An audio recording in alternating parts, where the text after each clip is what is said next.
Now, the guy's name is Yaron, and Yaron is 17 when this story starts, and he's a high school student living in Aruba, and bro is apparently a total psychopath. Like, when he gets mad, he cannot control himself.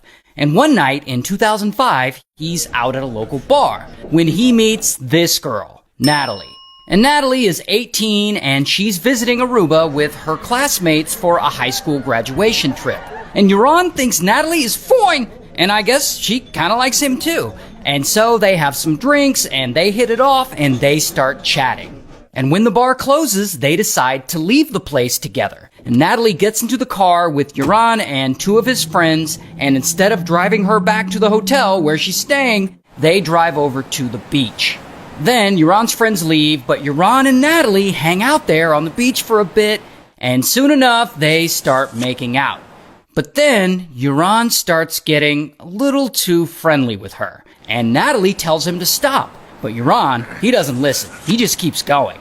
And that's not cool. So then, pow, Natalie kicks him right in his junk. And that is when Yaron just snaps. He grabs her and he knees her in the face hard, and this knocks her unconscious. Then he goes and he grabs a cinder block that's nearby, and he lifts it over his head, and he smashes it right on her head. And that, unfortunately, unalives Natalie. And after that, he drags her into the ocean, and he just walks home. The next morning, which happens to be the last day of Natalie's school trip, Natalie doesn't show up for her flight home. And so she's reported missing.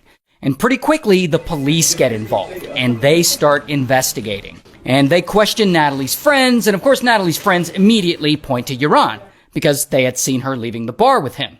So police, they find Yaron, and they question him, and they question his two friends, but they all sort of tell the same story. They say that they all went to the beach that night to watch sharks, and afterwards they dropped Natalie off at her hotel. And that's it. That's the last they ever saw of her.